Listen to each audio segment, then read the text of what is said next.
Is it hustle or are you just running? Hey, friends, welcome to Lead with Soul. It's Meghna coming in hot with a solo episode today. It's just you and I.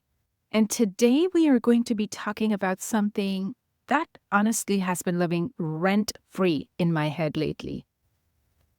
Are we actually hustling or are we just running away from the stuff we really don't want to deal with, right? It's a story time. Picture this. It's 11 p.m. last Tuesday, and I'm sitting in my home office surrounded by approximately 7 empty coffee cups, 3 planners, because, apparently one isn't enough, and I'm answering emails from 3 days ago while simultaneously watching a YouTube tutorial on how to optimize my Instagram reels. Like classic entrepreneur behavior, right? And then my sister texts me and she says, "Girl, what are you avoiding?" I'm like, first of all, how dare you come at me with that personal attack? Second of all, oh wait, she might be onto something. Now, before we dive deeper into my slight existential crisis, let me paint you a picture of what my typical hustle day looked like last week. And I want you to think about whether any of this sounds familiar. I'm still a practicing dentist, so my days involve seeing patients as well. So typically 5 a.m., wake up, immediately check emails on the phone, right? Because that's healthy. Then a morning workout at about 6 a.m. while listening to a couple of business podcasts simultaneously. And then getting into the office, seeing patients back to back, maybe lunch, maybe no lunch, who knows, on the way until about 4 p.m., at which time it's a quick break to post on social media about work-life balance. The irony is not lost on me. And then that's when I start this entrepreneurial stuff to finally finish at 11 p.m. feeling maybe slightly accomplished, but also like a zombie.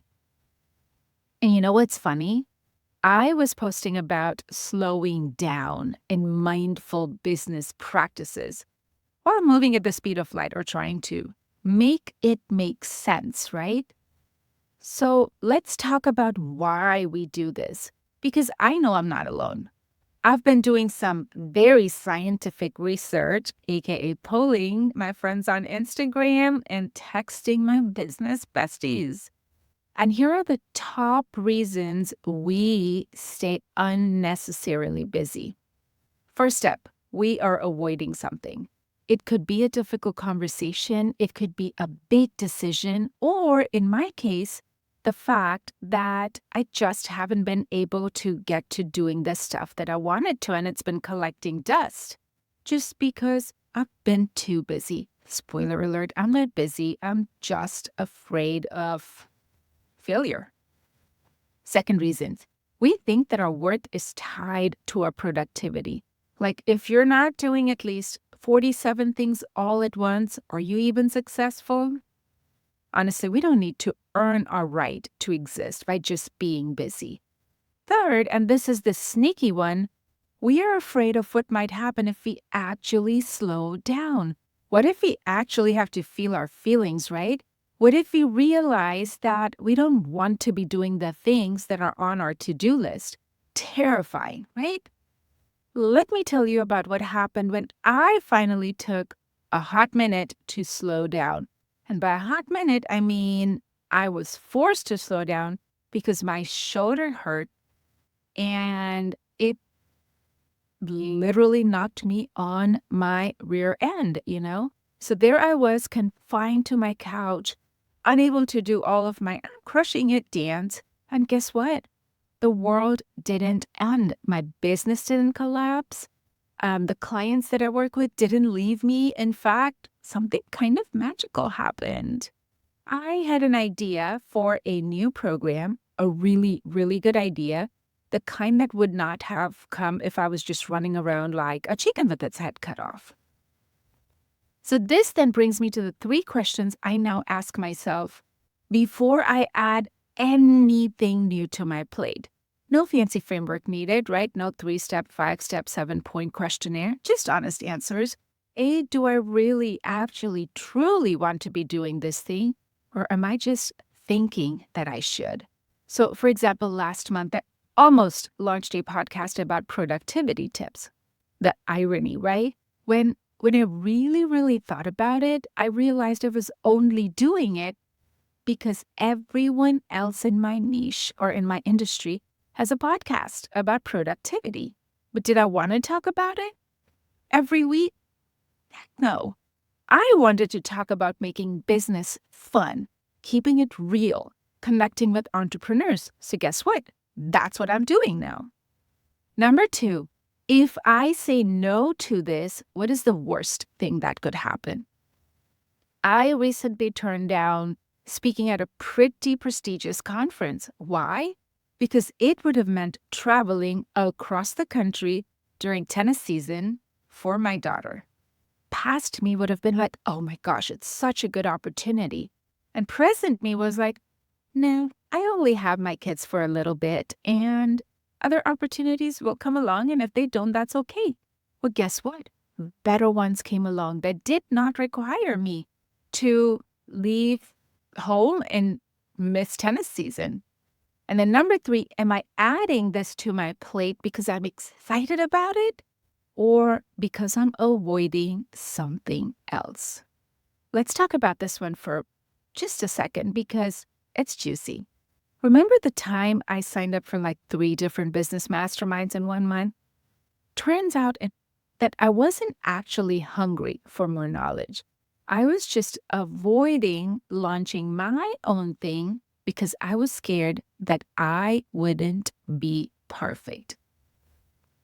See, the thing about running away from stuff by staying busy, the things that we're running away from, they're like that one friend who keeps drunk texting us at 2 a.m. They're persistent and they're not going away just because you ignore them. So what is the alternative there? Now, I'm not saying we should all quit our businesses and become professional nap takers, although sign me up if that sounds like a fun one, actually. I am saying that maybe, just maybe, we can find a middle ground between rushing it and crushing ourselves. Here's what I am experimenting with right now. Having one priority for the day, just one. Revolutionary, I know. Number 2, actually taking a lunch break without my phone. The emails are still going to be there 30 minutes later, I promise you. Number 3, setting boundaries with my time. Like I don't book calls after 4 p.m.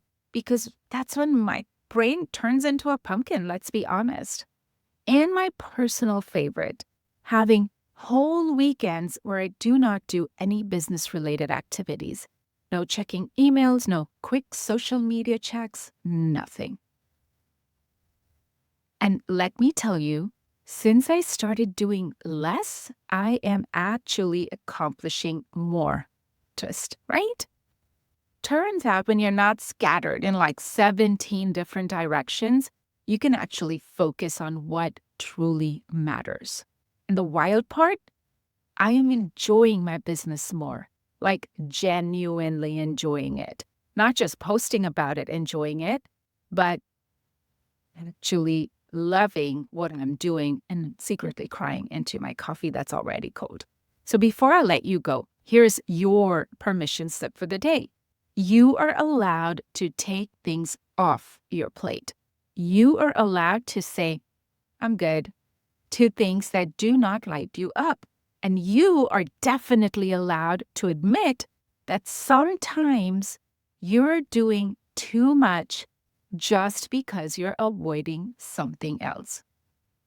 That's it from me today. If this episode made you laugh, but also made you think about your own hustle or running situation, share it with your other overachieving friends. We all need this reminder sometimes. Until next time. Remember, you can be successful without being stressed out of your mind. And maybe, just maybe, the best thing that you can do for your business today is take a nap. Just saying.